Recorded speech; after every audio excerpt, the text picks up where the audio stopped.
ఉంటున్నాను. నాకు ఈ సమయం ఇచ్చిన మీ అందరికి కూడా వందనాలు చెల్లిస్తూ ఉంటుంది. సరే, ఆ, నా పేరు సింగతాయి. బైబిల్ స్టడీకి ముందుకు వెళ్ళండి. ఇది ఆ, Bible study Bible study followed by character study లా ఉంటుంది.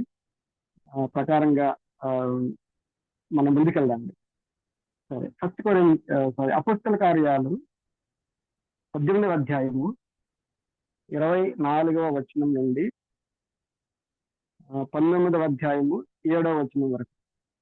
9వ అధ్యాయంలో పెద్ద డిస్కస్ చేయాల్సిన అంశాలు అంత లేవు, కానీ బట్ ఇక్కడ ఒక గ్రూప్ పీపుల్ మనం చూస్తాము.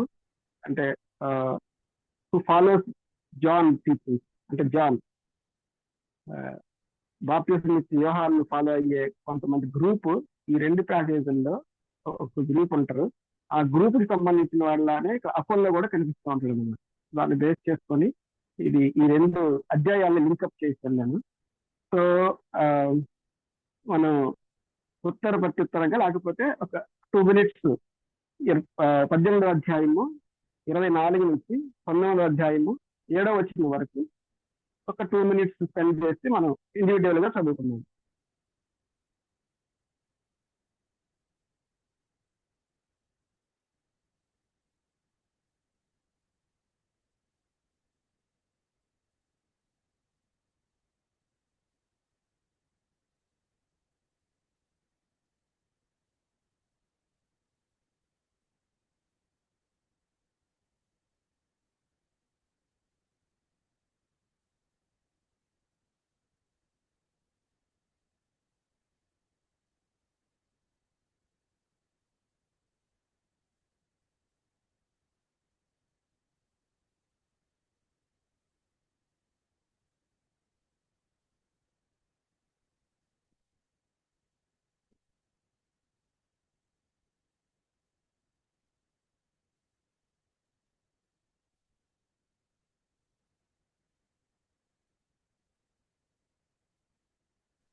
చదివాలని ఆశిస్తూ ఉంటున్నాను. సో ఆ, ఇది బైబిల్ స్టడీ కాబట్టి డిస్కషన్ ఉంటది. నేను కొన్ని ప్రశ్నలు మన ముందు ఉంచుతాను. సో అందరూ రెస్పాండ్ అవ్వాలని ఆశిస్తా ఉన్నాను. రెస్పాండ్ కాకపోతే బైబిల్ స్టడీ ముందుకెళ్ళదని ఆశిస్తా ఉంటున్నాను.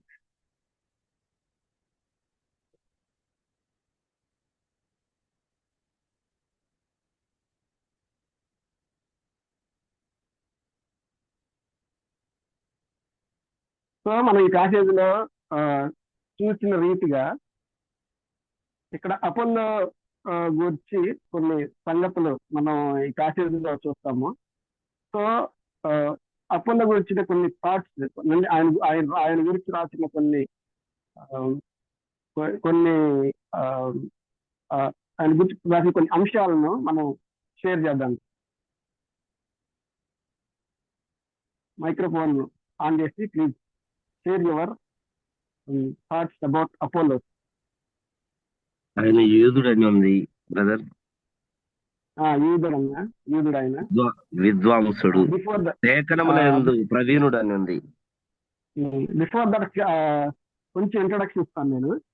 ఇక్కడ అలెక్సాండ్రియా వాడైన అపోల్లో అని రాయబడతా ఉంది. అపోల్లో అనే అతను అలెక్సాండ్రియాకు చెందినవాడు. అలెక్సాండ్రియా అంటే అది ఈజిప్ట్ లో ఒక అన్నప్పుడు ఆ టైంలో అంటే క్రీస్తు పూర్వం 300 సంవత్సరాల క్రితం అలెగ్జాండర్ ఈ యొక్క అలెగ్జాండ్రియా అన్న ఒక సిటీని నిర్మించాడు.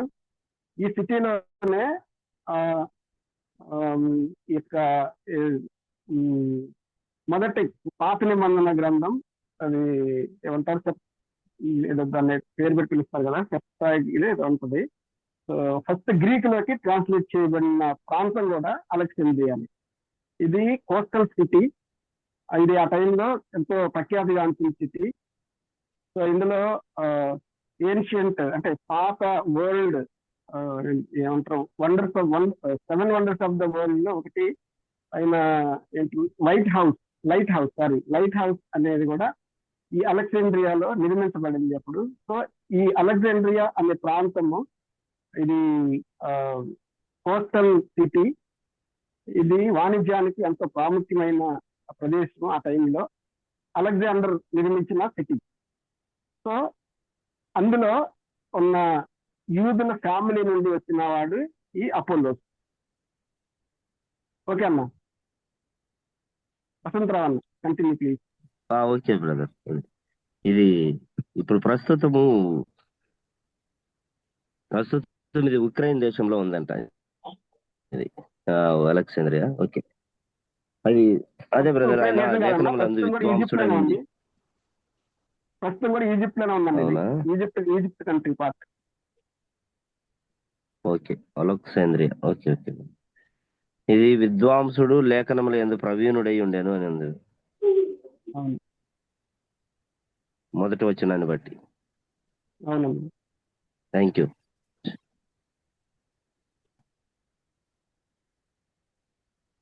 ఇంకా అన్నా,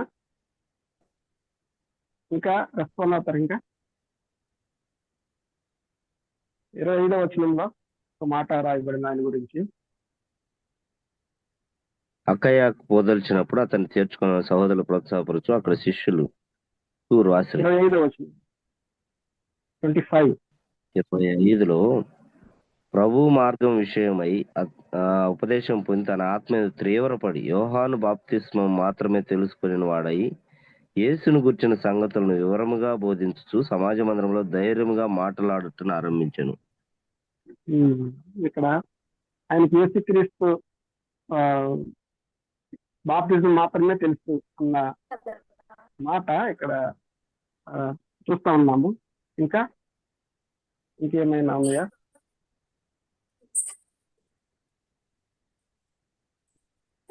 ఆ వాక్యం తెలుసుకోవాలని చాలా ఇంట్రెస్ట్ ఉందండి అతనికి. అవునన్నా, వాక్యం తెలుసుకోవాలన్న ఇంట్రెస్ట్ చాలా ఉంది. ఎక్కడన్నది ఎక్కడి ఏమన్నా చూసారా?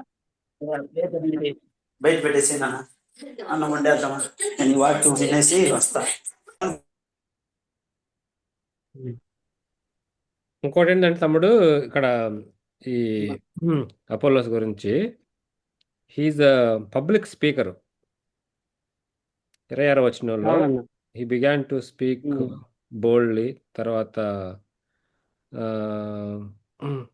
28వ వచనంలో he vigorously refuted the Jews in public debate. అంటే పబ్లిక్ స్పీకర్ పబ్లిక్ డిబేట్ చేయడంలో he's gifted in that area. అవును. సో ఓకే అన్న, థ్యాంక్ యూ. ఇంకా ఏమైనా చెప్తారా?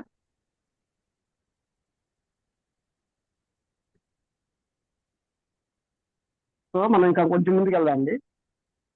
సో 25వ వచనంలో మనం అంటే ఈ అపోస్తల కార్యాలలో మనం చూస్తే పరిస్థితి ఎట్లా ఉందంటే, ఫస్ట్ అపోస్తల కార్యాలు మొదటి అధ్యాయం నుంచి 18వ అధ్యాయం వరకు సువార్త ఎంతో విస్తారంగా ప్రకటించబడతా ఉంది. శిష్యులందరూ పేతురు, తర్వాత యోహాను, తర్వాత పౌలు గారు అన్ని ప్రాంతాలు తిరిగి సువార్త ప్రకటిస్తా ఉన్నారు. సువార్త అంటే స్పష్టమైన క్లారిటీ తోటి వీళ్ళు ప్రకటిస్తా ఉన్నారు. యేసే క్రీస్తు అని, అంటే యేసు నామములోనే బాప్తిస్మం పొందాలని, అంటే కంప్లీట్ సువార్త. కంప్లీట్ సువార్త అంటే క్రీస్తుని గురించిన సంగతులు, తర్వాత I will క్రీస్తులో call you later. క్రీస్తుని గురించిన సువార్త సంబంధిత అంశాలు, తర్వాత అంటే క్రీస్తులో ఉచితంగానే ఈ యొక్క కృప ద్వారానే మనము రక్షింపబడతామన్న సంగతులు, ఇవన్నీ సువార్త విషయమైన సంగతులన్నీ వీళ్ళు ప్రకటిస్తా ఉన్నారు.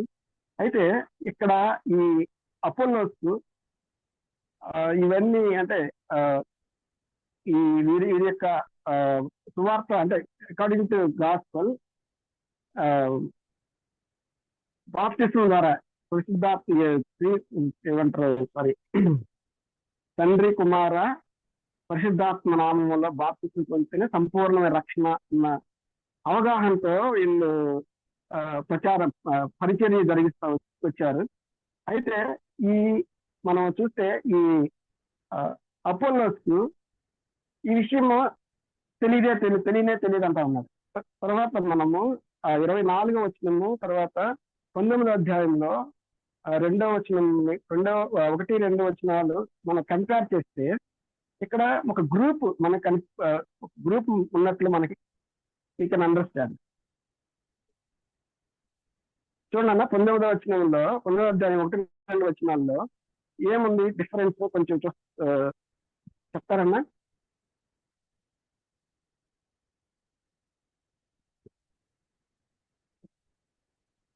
రెండవ వచనంలో, 19వ అధ్యాయంలో ఫస్ట్ వచనంలో, అపోల్లో కొరింథులో ఉన్నప్పుడు జరిగినది ఏమనగా, పౌలు పై ప్రదేశంలో సంచరించి ఎఫెసునకు వచ్చి కొందరు శిష్యులను చూసి, మీరు విశ్వసించినప్పుడు పరిశుద్ధాత్మను పొందితిరా అని వారిని అడగగా, వారు పరిశుద్ధాత్ముడు ఉన్నాడన్న సంగతియే మేము వినలేదని చెప్పి, అప్పుడప్పుడు అలాగైతే మీరు దేన్ని బట్టి బాప్తిస్మం పొందితురని అడగగా, వారు యోహాను బాప్తిస్మను బట్టే అని వారు చెప్పారు. సో ఇక్కడ అపోల్లోకు ఇక్కడ 9వ అధ్యాయం 7వ వచనం ప్రకారం వారందరూ ఇంచుమించు 12 పురుషులు అని చెప్పబడింది. సో ఈ 12 మందికి దర్ ఈస్ సిమిలర్ క్వాలిటీస్, లేకపోతే ఈ 12 మంది కూడా ఫాలోవర్స్ ఆఫ్ అపోల్లో అని మనం చెప్పుకోవచ్చు. సో ఇక్కడ ఒక బేసిక్ డిఫరెన్స్ మనం డిస్కస్ చేస్తే బాగుంటుంది అనుకుంటున్నాను నేను. సో ఇక్కడ యోహాను బాప్తిస్మము, తర్వాత ఈ పౌలు ప్రకటించే బాప్తిస్మము అంటే పరిశుద్ధాత్మ పొందితురా అన్న అడగడానికి కారణమైన బాప్తిస్మం ఏదైతే ఉందో, ఈ 2 బాప్తిస్మాలకి తేడా ఏంటి అనేది కొంచెం డిస్కస్ చేస్తే బాగుంటుందని ఆశిస్తూ ఉంటాను. యోహాను బాప్తిస్మానికి తర్వాత క్రీస్తులో తీసుకునే బాప్తిస్మానికి డిఫరెన్సెస్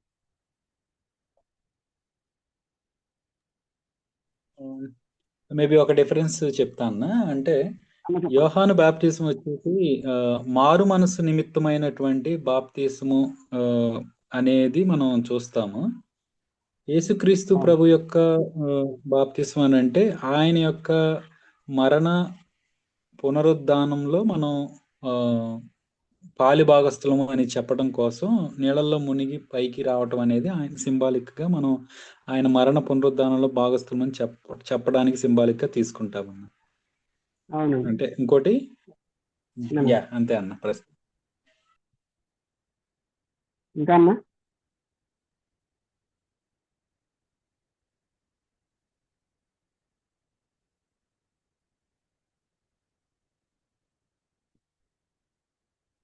ఇంకా ఎవరన్నా ప్లీజ్. సో నరసింహ బ్రదర్, చెప్పండి. ఇది అనిల్ చెప్పినట్టుగానే సో యోహానేమో మారు మనసు సంబంధించిన అంటే బాప్తిస్మం ఇస్తా వచ్చాడు. ఈవెన్ అందుకని అంటాడు మారు మనసు పొంది తగిన ఫలాలు ఫలించండి, రాబో కృతిని కాపాడేవాడని యోహాను అక్కడ ఉన్నటువంటి ప్రజల్ని హెచ్చరిస్తూ మాట్లాడటం అనేది చూస్తాం. అవునవును. అది అది ఇంకో చోట. అట్లాగా యోహాను మారు మనసు అనేది అతను అట్లా చెప్పింది అనమాట. ఇంకోటి ఏంటంటే ఇక్కడ ఒక కన్ఫ్లిక్ట్ ఏంటంటే, ఇప్పుడు బాప్తిజం అది పరిశుద్ధాత్మ అనేది యేసుప్రభు వెళ్ళిపోయిన తర్వాత పరిశుద్ధాత్మ వచ్చాడు అంటారు. అది దేవుని వాక్యం క్లియర్గా ఉంది. మళ్ళా ఇది యేసుప్రభు బాప్తిజము యోహాన్ ద్వారా పొందేటప్పుడు ఇక్కడ పరిశుద్ధాత్మ పౌరం వలె అతని మీద దిగి వచ్చినట్టుగా ఇంకో చోట ఉంది. అంటే అప్పుడు ఉన్న పరిశుద్ధాత్మ యేసుప్రభుతోనే ఉన్నాడు. తర్వాత యేసుప్రభు వెళ్ళిన తర్వాత ఇక వచ్చిన పరిశుద్ధాత్మ ఇక అందరికి కూడా అవైలబుల్గా ఉన్నాడు అనేది ఒకటి. ఇక్కడ ఉన్న వాళ్ళు ఎవరన్నా దాని గురించి కొంత వివరించవచ్చు. సో యేసుప్రభు అది యోహాను ఏమో మారు మనసు గురించి చెప్తా వచ్చాడు. యేసుప్రభు ఏమో అయిపోయిన తర్వాత అది ఆయన మరణ పునరుద్ధానము, శిలువ మరణ పునరుద్ధానము, సో పరిశుద్ధాత్మ మీద బాప్తిస్మ అనేది మనం అనుకోవచ్చు. ఓకే అన్న, థ్యాంక్ యూ అన్న. ఇంకా తమ్ముడు గుడ్ ఈవినింగ్. తమ్ముడు గుడ్ ఈవినింగ్ అన్న. చెప్పొచ్చా? రైట్. మన ప్రియులు ఇద్దరు చెప్పినది కరెక్టే. అయితే యోహాను బాప్తిస్మం గురించి మనకి 2 విషయాలే ఉన్నాయి మన వాళ్ళు చెప్పినట్టు. అది పాప క్షమాపణ, మారు మనస్సు అనేది సూచాయిగా తెలుస్తా ఉంది. యాక్చువల్గా యోహాను బాప్తిస్మాన్ని యేసు ప్రభు వచ్చిన తర్వాత ఇచ్చినటువంటి బాప్తిస్మాన్ని రెంటిని మనం వేరు చేయలేము. రెండు ఒకటే, ముంగుర్తు. అసలు బాప్తిస్మం అంటే ఏంటి, ఎందుకు మనిషి బాప్తిస్మం పొందాలి అనే విషయాన్ని యోహాను ఇంట్రడ్యూస్ చేసిన తర్వాత దాని ఇన్డెప్త్ లో యేసు ప్రభు వారు తీసుకెళ్లారు. ఇదే విషయం అంటే యోహాను బాప్తిస్మం పాప క్షమాపణకు సంబంధించింది అయితే యేసు ప్రభు ఈ విషయాన్ని నికోదేముతో మాట్లాడేటప్పుడు చాలా క్లియర్ గా మాట్లాడతాడు. అక్కడ ఏమంటాడంటే, ఒకడు క్రొత్తగా జన్మించాలి అని చెప్పి అంటాడు. నీటి మూలంగా, ఆత్మ మూలంగా క్రొత్తగా జన్మించాలి అంటే లోపల విశ్వసించాలి, పబ్లిక్ గా యాక్సెప్ట్ చేయాలి. ఈ పోలికలు మనకి చాలా క్లియర్ గా కనిపిస్తా ఉంటాయి. సో ఎక్కువగా మనం వీళ్ళు అంటే యేసు ప్రభు వారు వచ్చిన తర్వాత ఇచ్చినటువంటి ఈ బాప్తిస్మంలో మనం ఏం గమనించవచ్చు అంటే, నూతన జన్మ. యేసు ప్రభు మరణ పునరుద్ధానాల ద్వారా ఒక మనిషి నూతనంగా జన్మించవచ్చు అనేటువంటి విషయాన్ని నొక్కి వక్కాణిస్తా ఉంటది. ఇది వాళ్ళు చాలా క్లియర్ గా చెప్పడం మనం చూస్తూ ఉంటాం. ఒకవేళ అకులా ప్రిస్కిల్లా కనుక ఈ విషయంలో కూడా చాలా క్లియరెన్స్ కనుక ఉండే పని అయితే, మిగిలిన విషయాలతో పాటు ఎజ్రాకి ఈ విషయాన్ని చాలా క్లియర్ గా చెప్పేవాళ్లే వాళ్ళు. బహుశా వాళ్ళకి ఈ విషయంలో అంత పట్టు ఉందో లేదో నాకైతే తెలియదు. అకులా ప్రిస్కిల్లా దగ్గర మెంటరింగ్ చేసిన తర్వాత కూడా ఈ విషయం మళ్ళీ వెలుగులోకి వచ్చి వాళ్ళు ఇతనికి ఈ విషయాన్ని పౌలు బయలుపరిచినట్లు మనం చూస్తూ ఉంటాం. సో 2 బాప్తిస్మాలు ఒకటే, కాకపోతే అది ముంగుర్తుగా వచ్చింది. ఇది యేసు ప్రభు వారు మరణించి తిరిగి లేచిన తర్వాత ప్రాక్టికల్ గా అక్కడ వాగ్దానం చేసినట్టు అయింది, వాగ్దానాన్ని ఇక్కడ నెరవేర్చినట్టు అయింది, వాగ్దానాన్ని పొందుకున్నట్టు అయింది. అదేమో టికెట్ అనుకో, ఇదేమో ఆ టికెట్ ని మనం తీసుకొని జర్నీ చేయటం అని చెప్పి అనుకోవచ్చు తమ్ముడు. అలాగా మనం ఊహించుకోవచ్చు. ఓకేనా? Thank you. ఓకే అండి, థ్యాంక్ యూ అన్న. బ్రదర్ నరసింహ అన్న చెప్పండి. జయకుమార్ అన్న, జర్మియా అన్న, అనిల్ అన్నగారు వీళ్ళందరూ చెప్పిన మాటలకి నేను ఒక 2 మాటలు యాడ్ చేయాలనుకుంటున్నాను. మీరు 18th chapter లో 26 verse కనుక జాగ్రత్తగా గమనిస్తే,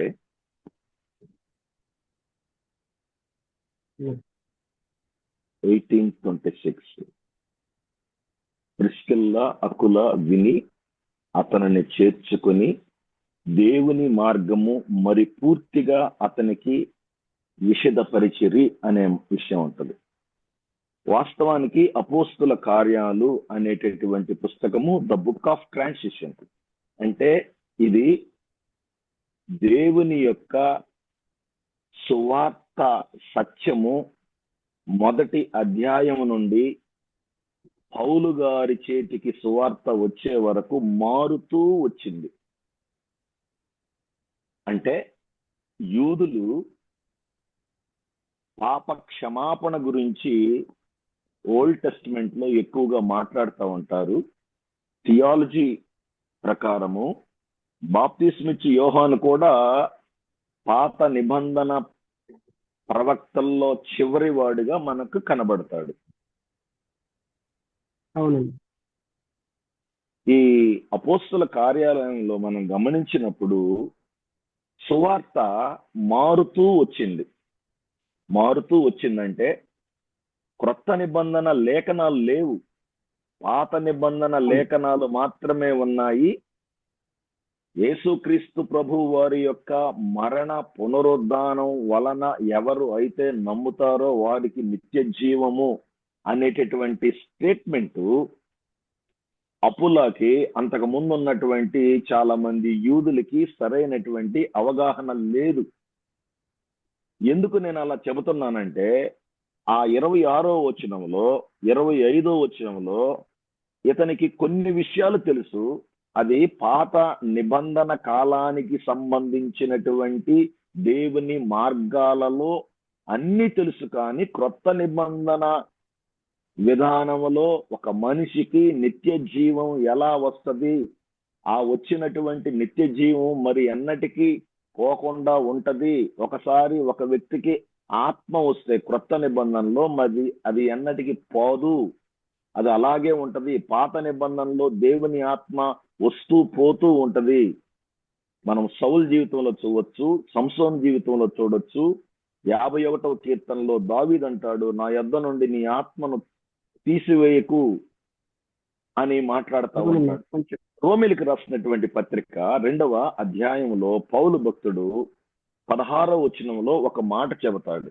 కొంచెం ఆన్సర్ లెంతీగా ఉంటది, కానీ డాక్టరినల్ డిబేట్ కాకుండా మాట్లాడటానికి ప్రయత్నం చేస్తున్నాను.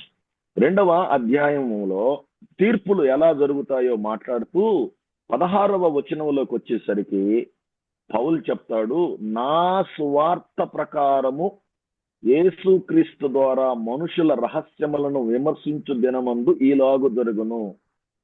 సువార్త మారుతూ వచ్చింది. ఆ మారుతూ వచ్చినటువంటి సువార్తను దేవుడు అరేబియా దేశంలో పౌలు గారికి స్పష్టంగా తెలియజేశాడు.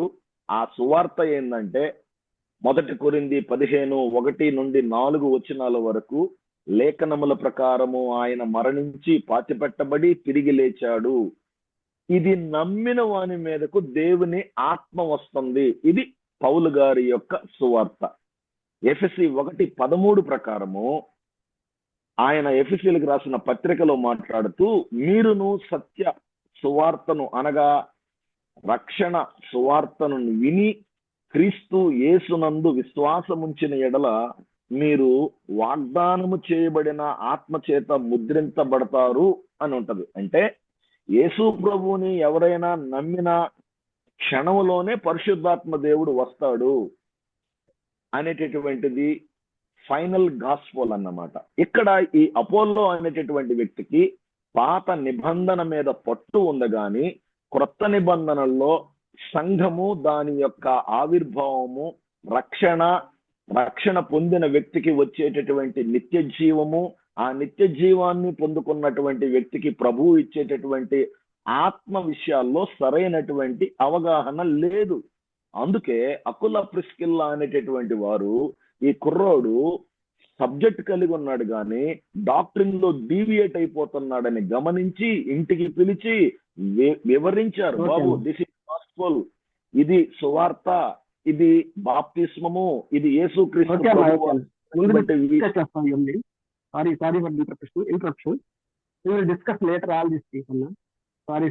ఏమన్నారు? కొంచెం క్లుప్తంగా అన్నా, అంటే మీరు చెప్పేదంతా మళ్ళీ ముందు డిస్కస్ చేస్తాం మనం. సారీ అన్నా, కొంచెం క్లుప్తంగా చెప్పండి. ఈ మాటలు నర్సు దగ్గరికి వెళ్ళి సూది చిన్నంగా వేయమన్నట్టు ఉంటది. సూది చిన్నంగా వేయలేం, సూది వేస్తే నెబ్బుంటుంది. మీరు లేవనెత్తినటువంటి అంశము చాలా సీరియస్ ఇష్యూ. ఈ సీరియస్ ఇష్యూని మనం చెప్పుకోవలసినటువంటి క్లుప్తమైన మాట ఏమిటంటే, అపోలోకి నూతన నిబంధనలో ఉన్నటువంటి నిత్య జీవ మార్గము సరిగా తెలియదు. దాన్ని అకుల్లా ప్రిస్కిల్లా విశదపరిచారు. అది క్లుప్తమైన మాట. Okay, go head. Thank you అన్న.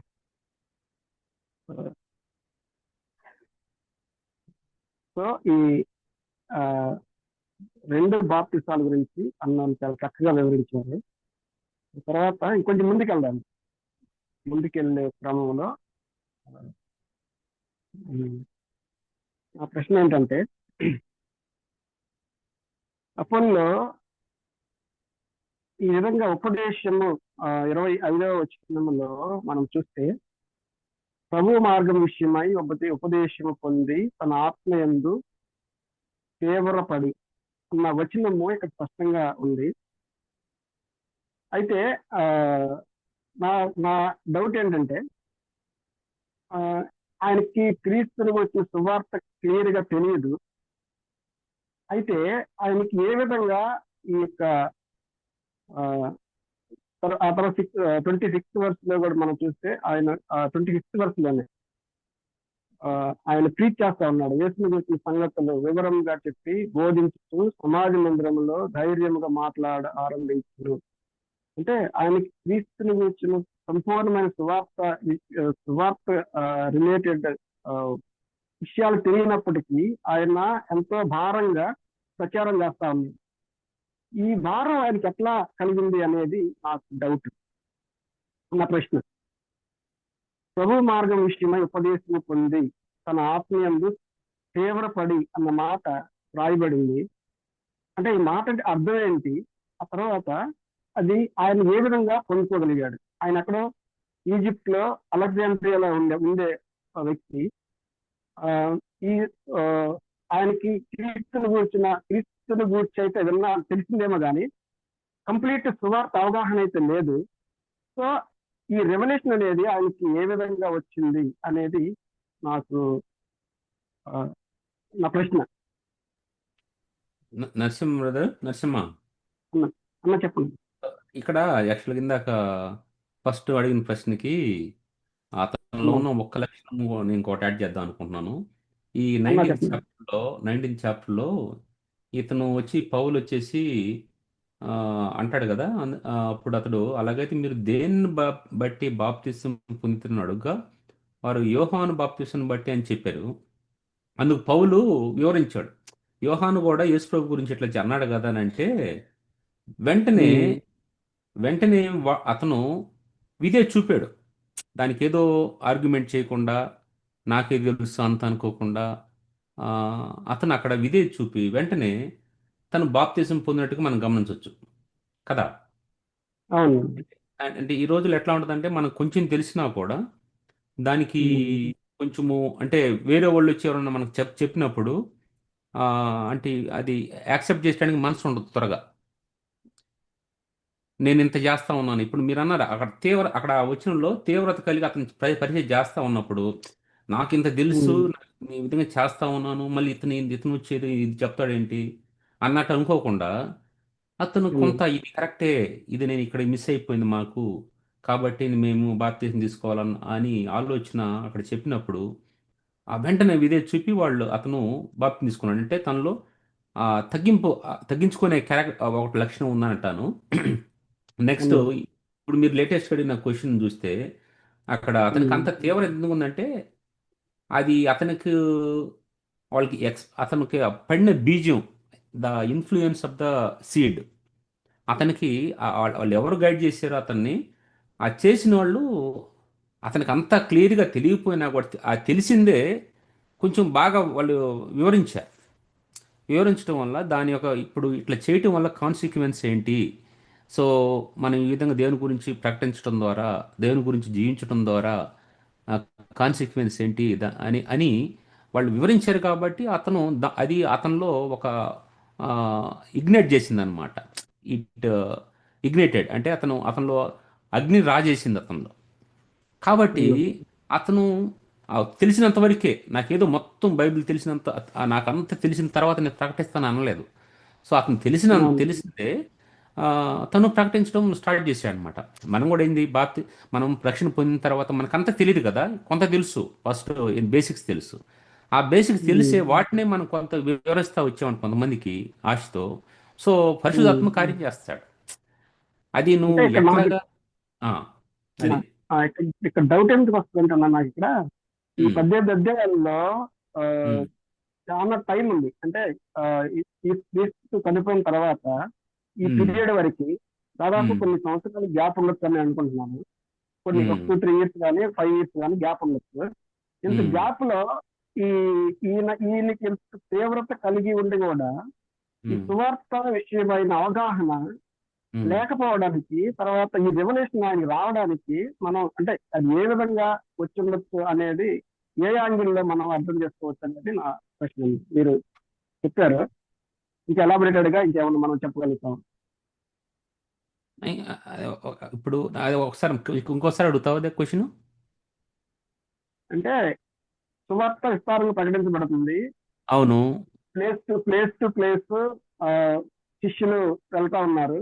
అవును. అందరికి డిబేట్స్ జరుగుతూ ఉన్నాయి. అన్ని సిటీల్లో తెలుసు క్రీస్తుని గురించిన సువార్త. గందరగోళం తారుమారైతా ఉన్న సిటీలు ఈ యొక్క యేసు నామాన్ని బట్టి. సో ఇంత గలిబిలిగా ఉన్న పరిస్థితుల్లో కూడా ఈయన ఇంత తీవ్రత కలిగి ఈ క్రీస్తుని గురించి బోధిస్తా ఉన్నాడు, కానీ ఈయనకి సరైన సువార్త అవగాహన లేదు.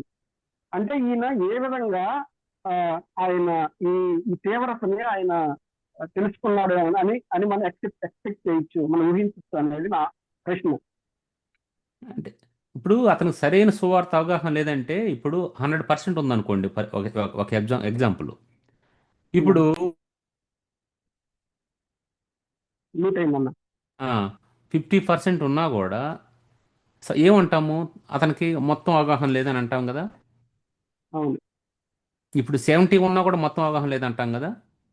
అవును, కాబట్టి తనకున్న తెలిసినంతలోనే ఆ, ఇప్పుడు అన్న ఇందాక జయకుమార్ అన్నాడు, నికోడేమస్ ఉన్నాడు. అతను అప్పుడు స్కాలరు, అతను బాగా వివరిస్తూ ఉన్నాడు. కానీ అతని రక్షణ అని ఈ బేసిక్స్ మెయిన్ థింగ్స్ లేవు. సో అట్లాగే ఇతనికి అంటే అంటే నేను ఆ రక్షణ లేకుండా చేస్తున్నాడు అంటలేదు, కానీ ఇతనికి తెలుసు అది ఎంతవరకు అతనికి తెలుసో అంత దాని గురించి తను చేయగలుగుతున్నాడు. ఇప్పుడు దానికి మనకు ఏదో చేయటానికి మొత్తం తెలియాల్సిన అవసరం లే. ఇప్పుడు నేను మొత్తం తెలిసిన తర్వాత నేను మాట్లాడతానంటే మనలో ఎవరు నిలబడరు ఇక్కడ. కాబట్టి అది తెలిసిన దాన్ని మెయిన్ బేసిక్స్ అనేది what ever required for spiritual journey అనేది అట్లాంటి విషయాల్లో అతను తెలుసు, కానీ కొంచెం ఇంకా ఇంకొన్ని విషయాలు తెలియదు. కాబట్టి అట్లని అతను నేనేం మాట్లాడను అంటే కాదు. ఇప్పుడు మొత్తం తెలిసిన వాళ్ళు ఎవరు లేరు, ప్రతి ఒక్కరికి కూడా కొంత లేక్నెస్ ఉంటుంది. అది నేను అనుకుంటున్నాను. అట్లా ఆ ఉద్దేశాన్ని బట్టి అతను తెలిసిన దాంట్లోనే దాన్ని ఆశగా చెప్తా ఉన్నాడు. ఇంకోటి ఏంటంటే ఆ పడిన బీజం అంత పవర్ఫుల్గా పడి ఉంటుంది అనుకుంటున్నాను. అది ఇంకెవరన్నా? థ్యాంక్ యూ అన్న. ఒక చిన్న మాటలో చెప్పాలంటే యూదా బిలీవర్స్ కి యేసుక్రీస్తు ప్రభు వారి మరణ పునరుద్ధాలని అంగీకరిస్తూనే యూదా ట్రెడిషన్స్ ని పట్టుకొని రావాలి, అలా పట్టుకొని వస్తేనే మనకు రక్షణ నిలబడుతుంది అనేటటువంటి వాదనలు ఉన్నాయి. సో ఆ విషయాల మీద పౌలు గారు చాలా స్పష్టంగా చెప్పాడు. మనం ఎవరం కూడా మన క్రియల ద్వారా మనం రక్షణ పొందలేము. దేవుడిచ్చే ఉచితమైన కృప ద్వారా విశ్వాసం వల్లనే మనం రక్షణ పొందుతాము. మనం యేసు ప్రభువుని నమ్మటం వల్లనే మనం పరలోకం వెళ్తాం, కానీ మనం అలాని పని చేయటం వలన మనం పరలోకానికి వెళ్ళము అనేటటువంటి విషయాన్ని చాలా స్పష్టంగా ఆయన తన పత్రికల్లో రాశారు. పాత నిబంధన కాలంలో ఉన్నటువంటి యోధా భక్తులందరూ కూడా, ఈవెన్ పేతురు కూడా కొర్నేలి ఇంటికి వెళ్లాల్సి వచ్చినప్పుడు చిటపటాయించాడు.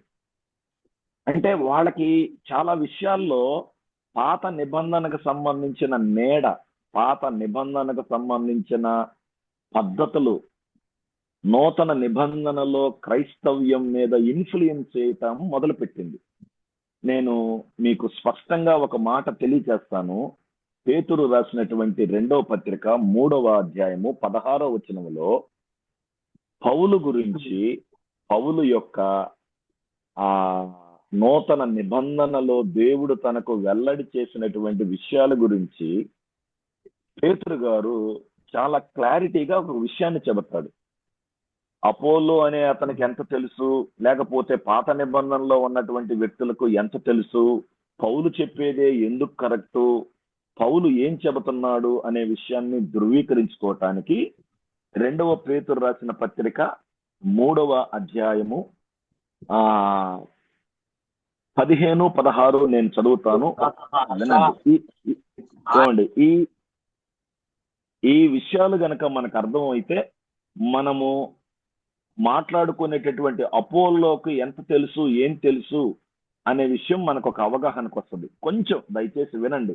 మీరు అడిగిన ప్రశ్న ఎలాంటిదంటే తేనె తొట్టి మీద రాయేసింది. దానికి మనం చాలా వివరణ ఇవ్వకపోతే బైబిల్ స్టడీలో మనము మన అభిప్రాయాలు చెప్పి ముగించుకోవటానికి కాదు, బైబిల్ ఏం చెబుతుందో దాన్ని మనము చూడాల్సిన అవసరం ఉంది. 3:15లో 16లో ఏముందంటే, మరియు మన ప్రభు యొక్క దీర్ఘశాంతము రక్షణార్థమైనదని ఎంచుకొనుడి, అలాగున మన ప్రియ సహోదరుడైన పౌలు కూడా తనకు అనుగ్రహింపబడిన జ్ఞానము చొప్పున మీకు రాసి ఉన్నాడు. వీటిని గురించి తన పత్రికలన్నిటిలో బోధించుతున్నాడు. అయితే వాటిలో కొన్ని సంగతులు గ్రహించుటకు కష్టముగా ఉన్నవి. వీటిని విద్యాహీనులు, అస్థిరులు తక్కిన లేఖనములను అపార్థము చేసినట్లు తమ స్వకీయ నాశనమునకు అపార్థము చేసుకుంటున్నారు. పేతురు చెప్తున్నాడు, పౌలుకి దేవుడు చాలా జ్ఞానం ఇచ్చాడు. పౌలు రాసినటువంటి పత్రికల్లో చాలా స్పష్టంగా యేసుక్రీస్తు ప్రభు వారి మార్గాన్ని గురించి విశదీకరించాడు అని పౌలుని పేతురు గారు అభినందిస్తాడు. ఇప్పుడు మనం మాట్లాడుకునే సందర్భంలో పౌలు పత్రికలు లేవు. అప్పటికి వాళ్ళకి కొత్త నిబంధనలో ఉన్నటువంటి సాహిత్యం ఏమీ లేదు. ఏ సాహిత్యం లేకుండా, ఏ విధమైనటువంటి స్క్రిప్చర్స్ లేకుండా వాళ్ళు ప్రభు అయిన యేసుక్రీస్తు వారిని నమ్మారు. నమ్మిన దాన్ని ప్రకటన చేస్తూ ఉన్నటువంటి క్రమములో దేవుడు పౌలుకి ప్రత్యేకమైన రెవల్యూషన్ ఇచ్చి ఆయనకు నూతన నిబంధనలో రక్షణ అనుభవం, నిత్యత్వం ఎలా వస్తుంది, దాన్ని ఎలా పొందుకుంటాం అని చాలా స్పష్టంగా తర్వాత పత్రికలు రాశాడు. ఇవి పత్రికలు లేనప్పుడు, సంఘ నమూనా గురించిన డాక్యుమెంట్స్ లేనప్పుడు జరిగినటువంటి సంఘటనలు కాబట్టి వారు అప్పుడు ఏమైతే జెర్మియా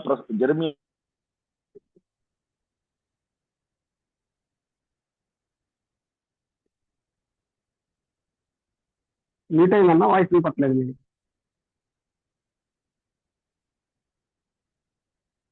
అంటాడు, బలెమాట చెప్పాడు జెర్మియా. మంచి సీడ్ ఉంది తనకి. ఆ సీడ్ ని గుర్తించినటువంటి వాళ్ళు అతన్ని ఇంకొంచెం ఎంకరేజ్ చేసి రైట్ డాక్టర్ని అతనికి బోధించి అతన్ని బయటికి వదిలేరన్నమాట. అంతవరకు అయితే నేను చెప్పగలను. ఐఎమ్ సారీ, నేను టైం తీసుకుంటే క్షమించు నన్ను. అదే నా సీడ్ ఎట్లా పడింది అనేది నాకు నా ప్రశ్న. అంటే ఆయనకి సీడ్ పడింది.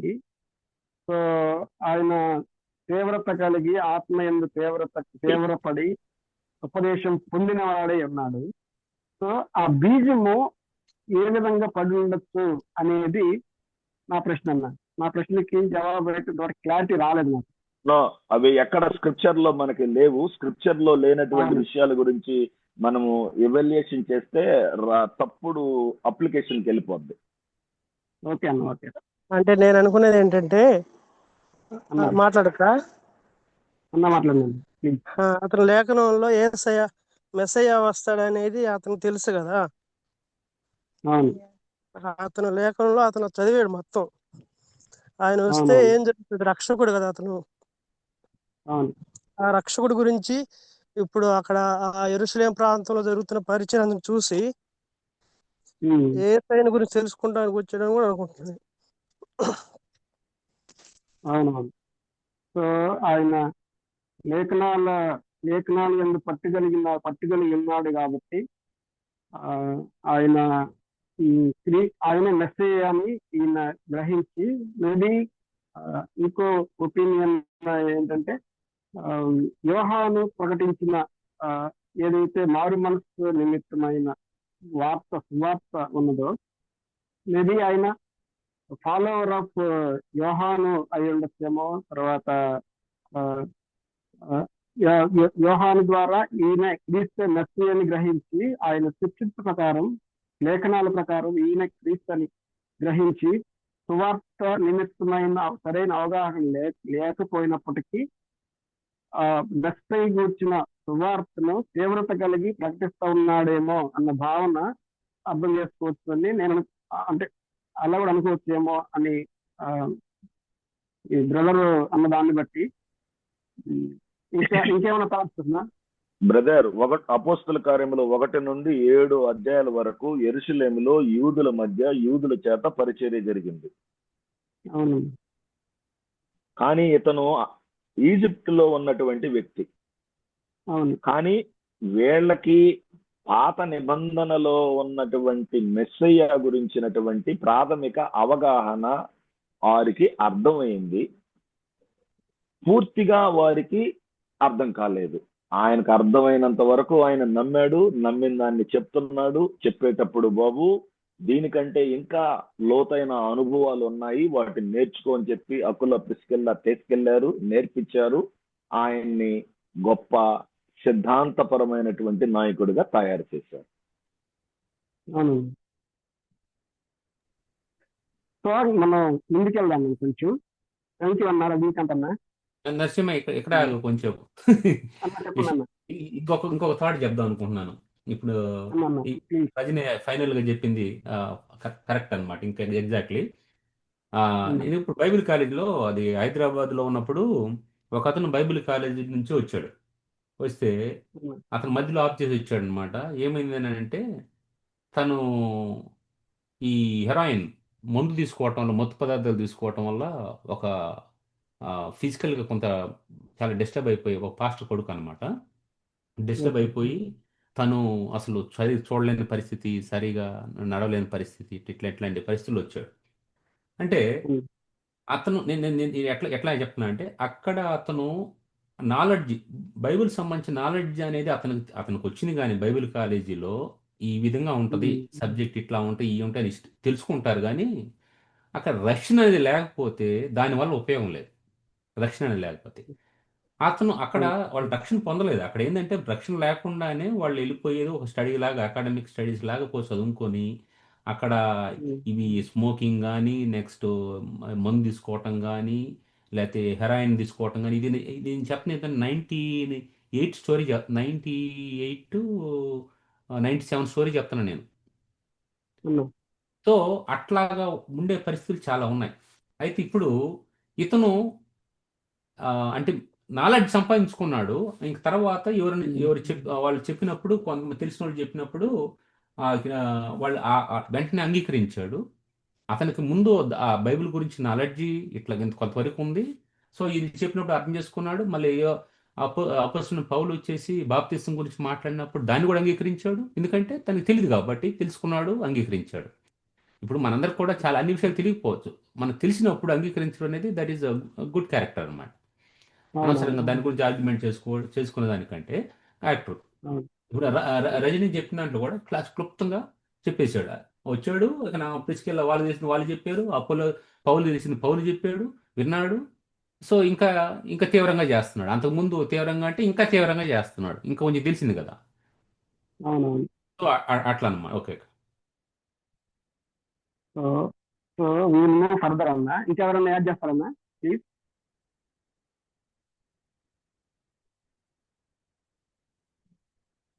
వసంతరావు అన్న టైం ఎప్పటి వరకు అన్నా?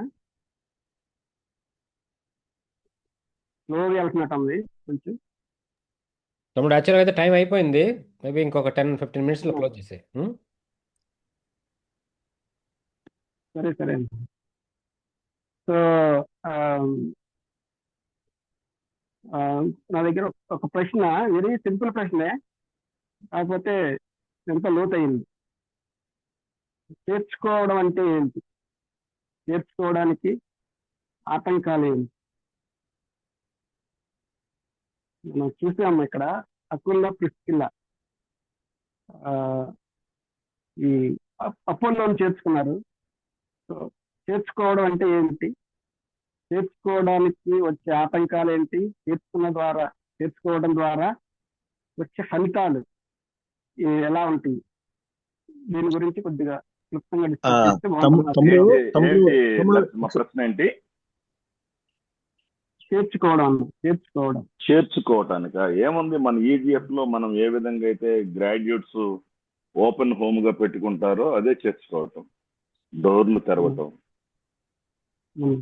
సింపుల్ గా అంటే యాక్చువల్ గా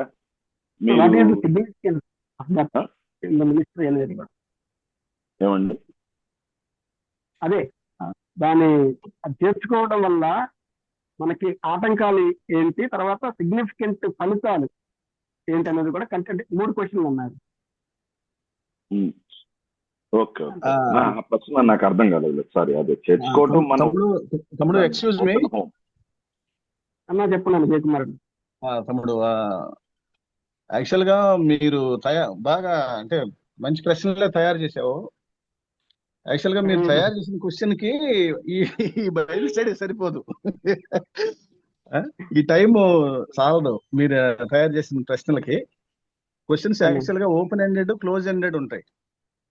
క్లోజ్ ఎండెడ్ క్వశ్చన్ కి షార్ట్ ఆన్సర్ ఉంటుంది, ఓపెన్ ఎండెడ్ క్వశ్చన్స్ కి ఆన్సర్ లెంగ్దీగా ఉంటది.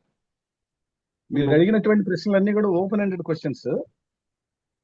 దాన్ని ఇందాక రజని అన్నట్టు తేనె తొట్టి మీద రాయి వేసినావు, ఎట్లా మళ్ళీ ఇంకో బైబిల్ స్టడీ తీసుకోవాలి మీరు. ఎందుకంటే మేము షార్ట్ ఆన్సర్ చెప్తేమో ఇక్కడ కుదరట్లా, లేదు లెంగ్దీ ఆన్సర్ చెప్దామంటే టైం అయిపోయిందని చెప్పి అంటున్నావు. అందుకని నేనేమంటానంటే చేర్చుకోవడం అనేటువంటి విషయం ఇది మామూలుగా మనం ఏదన్నా వ్యక్తిని చేర్చుకోవడం ఓపెన్ హోమ్, అది రజని చెప్పినట్టు కరెక్టే. అయితే ఈ చేర్చుకోవడం అనేటువంటి క్వశ్చన్ పరిశుద్ధాత్మని హృదయంలో చేర్చుకోవడం అనేది ఇట్స్ ఎ వాస్ట్ సబ్జెక్ట్. అపోల్లోని వాళ్ళు అకులా ప్రిస్కిల్లాలు చేర్చుకోవడం అనేది అది ఫెలోషిప్ కి సంబంధించిన క్వశ్చన్. మీరు అడిగింది ఏ చేర్చుకోవడం? మీరు అడిగింది నేను అడిగేది ప్యాసేజ్ రిలేటెడ్ చేర్చుకోవడం అన్న. ప్యాసేజ్ రిలేటెడ్ చేర్చుకోవడం. ప్యాసేజ్ లో ఏది చేర్చుకున్నా, అకుల్లా ప్రిస్కిల్లా ఏ విధంగా చేర్చుకున్నారో దాని అర్థము, తర్వాత అలా చేర్చుకోవడం వల్ల మనం ఫ్యూచర్ లో అంటే వచ్చే ఫలితాలు ఎట్లా ఉంటాయి అనేది నా ప్రశ్న. Okay. They have given the space in their house to the Apollo without any restrictions, just like open home. It's derived as an open home today. We are calling as open home. Okay. Okay అన్న, thank you.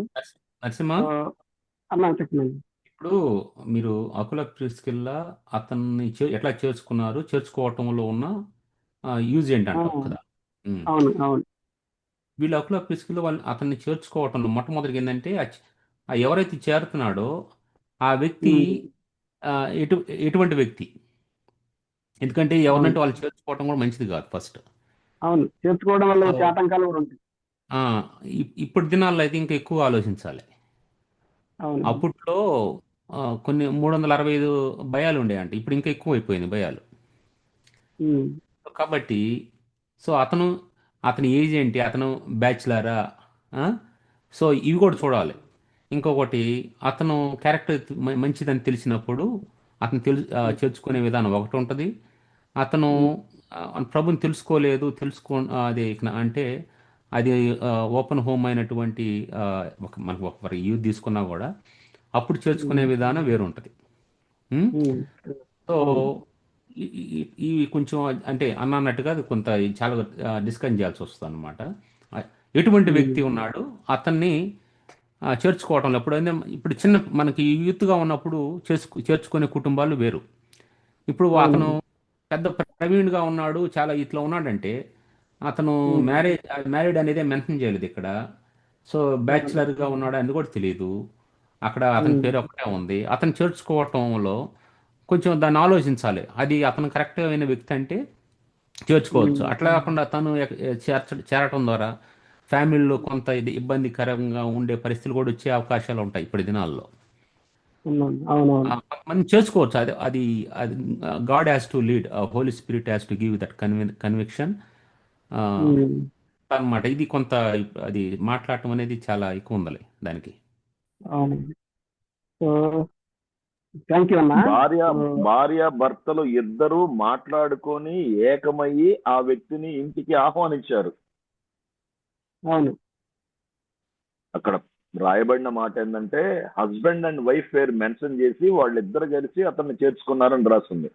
చాలా సార్లు open home లో అన్న లేనప్పుడు, అక్క ఉన్నప్పుడు మనం వెళ్ళటం, మనం గడపటం, కొన్నిసార్లు ప్రమాదాలు కూడా వస్తాయి. మంచోడము, పరిస్థితులు మంచివి కావు. అలాంటప్పుడు తెలివి కలిగిన విద్యార్థులుగా, తెలివి కలిగిన గ్రాడ్యుయేట్స్ గా ఎలా అవాయిడ్ చేయాలో, ఎలా ఆ పిల్లల్ని నాన్న అన్నలేడు తర్వాత రెండని చెప్పటం, లేకపోతే ఒకవేళ వాళ్ళని ఇంట్లో కాకుండా హాల్లో కాకుండా బయట కూర్చోబెట్టి వాళ్ళతో ఆరు బయట మాట్లాడటం, కొన్ని తెలివైన పద్ధతులు మనం పాటించటం వలన మనం కొన్ని ప్రమాదాల నుండి బయటపడవచ్చు. లేదు నువ్వు మంచి జ్ఞానం కలిగిన విద్యార్థి అయితే అరే అన్నలేడు, మనం ఇక్కడ ఉండకూడదు, ఇక్కడ నుంచి వెళ్ళిపోవాలి అని నిర్ణయం తీసుకోవచ్చు. రెండు వైపులా జరగాల్సినటువంటి ఒక విజ్ఞానమైనటువంటి పని. చేర్చుకున్న తర్వాత కాన్సిక్వెన్స్ అడిగావు కదా. అవునవును. ఈ చేర్చుకోవటం ఇది చేర్చుకున్న తర్వాత నువ్వు కానీ అంటే ఇప్పుడు మనకి అపోజిట్ పౌలు మారిన తర్వాత యెరూషలేములో అతను నమ్మలేదు చాలా మంది. సో అప్పుడు కొంతమంది అక్కడ ఉన్నటువంటి అతని పేరు ఏదో బర్నబాసు అతను ఎంతో మేజర్ రోల్ ప్లే చేసి అతను ఇంట్రొడ్యూస్ చేసి అట్లా చేయడం ద్వారా గొప్ప కార్యం అనేది జరిగిందనమాట. అంటే అతను చేర్చుకున్నాడు, అతను చేర్చుకున్నాడు. నెక్స్ట్ అట్లాగా ఇప్పుడు వీళ్ళు కూడా చేర్చుకున్నారు కాబట్టి అతన్ని ఇంకా పరిచయం చేయడానికి అవకాశం దొరికిందనమాట. ఇప్పుడు ఆనాడు కావల్లో జైపాల్ అన్న షలీన్ అక్క వాళ్ళ కుటుంబం వాళ్ళు చేర్చుకున్నారు కాబట్టి ఇక్కడ ఉన్న చాలా విత్తనాలు అక్కడి నుంచి వచ్చినాయి. చాలా మంది అక్కడ పడి అక్కడ నేను అక్కడ ఉన్నప్పుడు ఎట్లా కానీ కోటి అన్న, నేను అన్న, లేకపోతే సత్యరాజ్ అన్న, ఇట్లా చాలా మంది ఉన్నారు ఇక్కడంతా. అది సత్యరావు అన్న కానీ వీళ్ళంతా కూడా అక్కడ వాళ్ళు చేసిన విధానం, వాళ్ళు స్కూటర్ బైక్ పోతే వాళ్ళు థ్యాంక్స్ గివింగ్ మీటింగ్ పెట్టారు. ఇట్లాంటి ఎన్నో జరిగినాయి అనమాట. సో అవన్నీ జస్ట్ లెసన్స్. అట్లాంటి ఆ ఇంటి నుంచి అట్లా చేర్చుకున్నారు కాబట్టి we could able to learn something from there houses. అవునవును. సో ఈ డిస్కషన్ కోసమే ఈ ప్రశ్న లేవనెత్తాను నేను. చేర్చుకోవడం ద్వారా మనందరం ఎంతో మేలు పొందాము. సో కాబట్టి చేర్చుకోవడం ద్వారా ఎన్నో మేలు ఉన్నాయి. ఇన్ ద సేమ్ వే ఆటంకాలు, ప్రాబ్లమ్స్ కూడా ఉన్నాయి. అండ్ యాజ్ అన్న టెక్నిక్ అంతా డిస్కస్ చేసినట్లు. సో డిస్కషన్ ఇంతటితో ముగిస్తాను. సో కొన్ని థాట్స్ నేను కొన్ని షేర్ చేసి, సో అపోల్లో ఇక్కడ మనం ఒక ఇంకో ప్రశ్న ఉంది కానీ అదంతా ఆల్రెడీ డిస్కస్ చేసేస్తుంది. మనం ప్రిస్కిల్లా మరియు అకులా వాళ్ళు ఏ విధంగా వీళ్ళని నచ్చర్ చేశారు అన్న ప్రశ్న ఆల్రెడీ వ్యాప్తిగా డిస్కస్ చేసాము. సో అపోల్లోకు క్రీస్తుని గురించిన సంపూర్ణమైన సువార్త విషయమైన ఇన్ఫర్మేషన్ వీళ్ళు ఇచ్చి ట్రైనప్ చేశారు. ఆ తర్వాత మనము చూస్తే 27వ వచనంలో, నేను ఫాస్ట్గా వెళ్తాను, ఇంకా 5 minutes లో ముగిస్తాను. 27వ వచనంలో మనం చూస్తే తర్వాత అతడు అక్కయ్యకు పోదలిచినప్పుడు అతను చేసుకున్న వాళ్ళని సహోదరి ప్రోత్సాహపరుస్తూ అక్కడి శిష్యులకు రాసి అక్కడికి వచ్చి కృప చేత విశ్వసించిన వారికి చాలా సహాయము చేసాను. ఇక్కడ ఈ అపోల్లో గారు ఇక్కడ తన పరిచర్యని స్టార్ట్ చేశాడు. తర్వాత అంటే ఇక్కడ అక్కయ్యకి వెళ్ళి అక్కడ విశ్వాసులకు ఎంతో సహాయకరంగా ఉన్నాడన్న విషయాన్ని ఇక్కడ మనం చూస్తాం.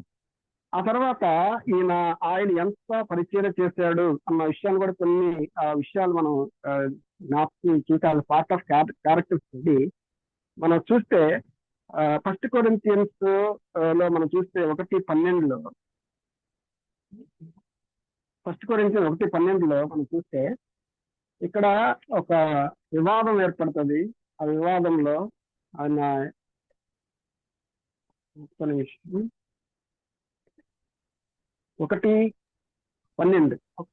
మనం చూస్తే చెప్పండి. ఫాలోవర్స్ మీలో ఒకడు నేను పౌలు వాడను, ఒకడు నేను అపోల్లో వాడను, మరి ఒకడు నేను కేఫా వాడను, ఇంకొకటి నేను క్రీస్తు వాడను అని చెప్పుకొంటున్నారు. అంటే అపోస్తలుల పౌలుకి ఎంతమంది ఫాలోవర్స్ తయారయ్యారో ఈయన కూడా ఆ విధంగానే ఫాలోవర్స్ తయారయ్యారు అన్న విషయాన్ని మనం చూడాలి. తర్వాత 1 కొరింథీ 3:6 కూడా మనం చూస్తే 3:6 పౌలు గారు ఏమంటారంటే ఆయన గురించి నేను నాటితిని, అపోల్లో నీళ్లు పోసిన, వృద్ధి కలుగజేయవాడు దేవుడే. అంటే అపోల్లో మినిస్ట్రీ మనం చూస్తే ఈ వాటర్డ్ అని పౌలు గారే ఆయన గురించి సాక్షిస్తూ ఉన్నాడు. వాటర్డ్ అంటే మీనింగ్ ఏంటంటే nurturing believers as disciples of Christ. అంటే పౌలు గారు వెళ్ళిన చోట్లలో ఈయన వెళ్ళి వాళ్ళ శిష్యులుగా తయారు చేసి వాళ్ళని, అంటే పౌలు గారు లెఫ్ట్ ఓవర్ వదిలేసిన మినిస్ట్రీని ఈయన కంటిన్యూ చేస్తా ఉన్నాడు అన్న విషయాన్ని మనం జ్ఞాపకం చేసుకోవాలి. So is nurturing the believers and as disciples of Christ అన్న విషయాన్ని అదే విధంగా 3వ వచనం 9వ చూస్తే పౌలు గారు అంటాడు ఆయన అపోలోస్ గురించి మేము దేవుని జతపని వారమై ఉన్నాము. మనం అంటే లాస్ట్ గా అయితే మనం అపోలో గురించి పెద్దగా చూడము. అయితే ఆయన పౌలు గారే ఆయన అపోలో గురించి అంటాడు దేవుని అపోలో కూడా దేవుని జతపని వాడై ఉన్నాడు అన్న విషయాన్ని జ్ఞాపకం చేస్తా ఉన్నారు. తర్వాత ఇక పౌలు గారు ఆయనతో పాటు అపోలో అంటే మినిస్ట్రీ అంత బయటికి కనిపించకపోయినా కానీ బ్యాక్గ్రౌండ్ లో ఆయన మినిస్ట్రీని స్థిరపరిచే పరిచయం చేసినట్లుగా మనం చూస్తాం. ఆ తర్వాత ఇంకొక వచనం చూస్తే 1 కొరింథీ 4:6 మనం చూస్తే సహోదరులారా మీరు మమ్మల్ని చూసి లేఖనముల యందు వ్రాసి ఉన్న సంగతులు అతిక్రమింపకూడదని నేర్చుకుని మీరొకని పక్షమున మరి ఒకని మీద ఉప్పొంగకుండినట్లు ఈ మాటలు మీ నిమిత్తమై నా మీదను అపోల్లో మీదను పెట్టుకొని సాదృశ్య రూపముగా చెప్పుచున్నాను అన్న మాట చెప్తాను అన్నమాట. అంటే ఇక్కడ పౌలు గారు ఆయనగాను ప్లస్ అపోల్లోను ఇద్దరిని కలుపుకొని వాళ్ళు ఏ విధంగా తగ్గించుకున్నారు, తర్వాత ఏ విధంగా యునైటెడ్లీ వర్క్ చేస్తున్నారు అన్న విషయాన్ని ఎక్స్ప్రెస్ చేస్తా అన్నమాట మనం బ్యాక్గ్రౌండ్ అంతా చదివితే. ఆ తర్వాత ఇంకో విషయం చూస్తే 1 కొరింథియన్స్ 16:12 ఒక మాట ఉంటది. ఇక్కడ సహోదరుడైన అపోల్లోను గుర్చిన సంగతి ఏమనగా అతడి సహోదరులతో కూడా మీ వద్దకు వెళ్ళవాలని నేను అతన్ని చాలా బతిమాలుకొంటిని, కానీ ఇప్పుడు వచ్చుటకు అతనికి ఎంత మాత్రమును మనస్సు లేదు, వీలైనప్పుడు అతడు వచ్చును. అంటే పౌలు గారే ఈయన్ని కొరింథీకు వెళ్ళమని అప్పీల్ చేస్తే ఆయన సమయం కుదిరినప్పుడు నేను వస్తాను అన్న విషయాన్ని ఇక్కడ వ్యక్తపరుస్తా ఉన్నారు. అంటే ఆయన అంటే ఆ పరిచర్యలో మనం చూసిన రీతిగా ఆయన చేసిన పరిచర్యలో ఆయన అంతా బిజీగా ఉన్నాడో లేకపోతే మనకి తెలియదు. కానీ పౌలు గారు అప్పీల్ చేసినా కానీ నేను సమయం చూసుకొని వెళ్తాను అన్న విషయాన్ని మనకి వ్యక్తపరుస్తూ ఉన్నాడు. సో ఓవరాల్ గా ఈ యొక్క చాప్టర్ లో మనం నేర్చుకోవాల్సిన అంశాలు, డిస్కస్ చేసిన అంశాలు ఏంటంటే మనము అపోల్లో గురించి మనం చూసాము. ఆ తర్వాత యోహాను బాప్తిస్మము, తర్వాత పరిశుద్ధాత్మలో బాప్తిస్మం గురించి మనము క్రీస్తులో బాప్తిస్మము మనం డిస్కస్ చేసాము. ఆ తర్వాత అఖిల ప్రిస్కిల్లాలు అపోలోను చేర్చుకోవడం ద్వారా ఆయన ఎంత పరిచయం చేశాడో దాని గురించి మనం చూస్తా ఉన్నాం. ఆ తర్వాత అపోలో ఎంతో పరిచయం చేసిన వాడిగా మనం చూస్తా ఉన్నాం ఇక్కడ. అంటే ఆయన పౌలు గారే ఆయన వాటర్డ్, నేను ఇచ్చాను, నేను నాటాను, ఆయన నీరు పోసాడు అన్న మాటని అపోలో గురించి చెప్తా ఉన్నాడు. సో దాన్ని బట్టి మనకి అర్థమవుతుంది అంటే ఆయన ఎంత బ్యాక్గ్రౌండ్ గా పౌలు వెనకాల ఎంత ఉండి పరిచయం చేస్తా ఉన్నాడు. అంతకంటే ఇంకా గొప్ప విషయం ఏంటంటే అపోలోలో ఆయన ప్రభు గురించిన క్లారిటీ, పూర్తి అవగాహన లేనప్పుడే ఆయనతో ఆత్మీయందు తీవ్రత కలిగి పరిచర్యని ఆయన ప్రారంభించినట్లు మనం చూస్తాం. ఆ పరిచర్యని ఇంకా అంతంతలుగా దాన్ని అపోలో ఈ అఖిల ప్రిస్కిల్లాలు వారి యొక్క పరిచయం ద్వారా, వారి యొక్క నర్చరింగ్ ద్వారా ఆయన పరిచయం పొంది ఆ తర్వాత ఆయన ఎంతగానో పరిచయం చేసినట్లు పౌలుకి సమానులుగా, అంటే పౌలుకి సమానులుగా అంటే పెద్దలకు సమానులుగా ఇంకో సందర్భాల్లో అపోలో గురించి కోట్ చేసేటప్పుడు ఆయన కేఫా అంటే పేతురు, పౌలు, తర్వాత అంటే అందరూ క్రీస్తు వీళ్ళ గ్రూప్ లో ఆయన పెట్టి ప్రస్తావించే స్థితికి ఆయన వచ్చాడంటే సో ఆయన ఎంత పరిచయం చేశాడో మనం అర్థం చేసుకోవచ్చు. సో ఈ అన్ని విషయాలను మనం జ్ఞాపకం చేసుకొని అంటే మనం ఏ విధంగా ఉన్నాము మనం రిఫ్లెక్ట్ చేసుకుంటూ సో మన పరిచర్య విధానం ఏ విధంగా ఉందని మనం రిఫ్లెక్ట్ చేసుకుంటూ ఒక అపోలో వలె మన పరిచర్య విధానాన్ని సక్సెస్ఫుల్ అంటే దేవునికి చిత్తానుసారంగా అది వృద్ధి చెందే విధంగా ఉండినట్లు మనం ఒకసారి పరీక్షించుకొని మనం ఏ స్థితిలో ఉన్నామో మనం ఒకసారి పరీక్షించుకొని మనం ప్రార్థన చేసుకొని క్లోజ్ చేస్తున్నాం. మన మధ్యలో ఎవరైనా సహోదరులు ప్రార్థించి బైబిల్ స్టడీ క్లోజ్ చేయగలరు.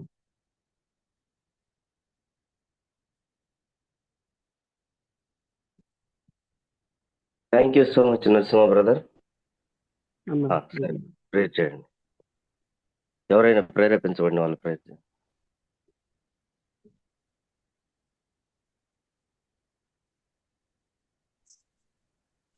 ప్రార్థన చేద్దామన్నా.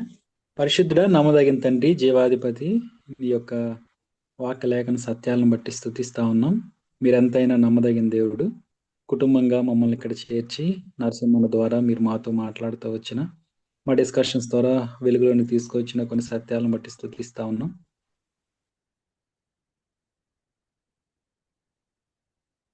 నిజంగా తండ్రి, వాక్య ప్రత్యక్షత కొన్ని గురించిన రాజ్యాన్ని గురించి విస్తరింప చేయాలనే ఆలోచన అపోల్లోలో ఉండటాన్ని బట్టి అకుల ప్రిస్కిల్లా ప్రభ మరి అతను చేర్చుకొని అతన్ని స్థిరపరిచి దేవుని యొక్క పరిచర్యలో ఎంతో బలవంతుడిగా అతన్ని చేశారు ప్రభ. మరి అలాంటి పరిచర్ని మాకు ఇచ్చారు యూఈజిఎఫ్ చర్చెస్ లో ప్రభ. మరి ప్రజల్ని చేర్చుకొని పీపుల్ తయారు చేసే భాగ్యాన్ని మాకు ఇచ్చినందుకే మిమ్మల్ని స్తుతిస్తా ఉన్నాం తండ్రి. మరి అంతేకాదు అపోల్లో గురించి ప్రభ పౌల్ గారు తండ్రి మరి అప్రిషియేట్ చేసే లెవెల్కి అపోల్లో ఎదిగాడు అని అంటే తను నేర్చుకున్నటువంటి విషయాలు అంత గొప్పగా తండ్రి. మరి తెలియని సందర్భంలో కూడా వాటన్నిటిని కూడా లెర్నింగ్ హార్ట్ని కలిగి ఉన్నాడు, లెర్న్ చేసుకున్నాడు,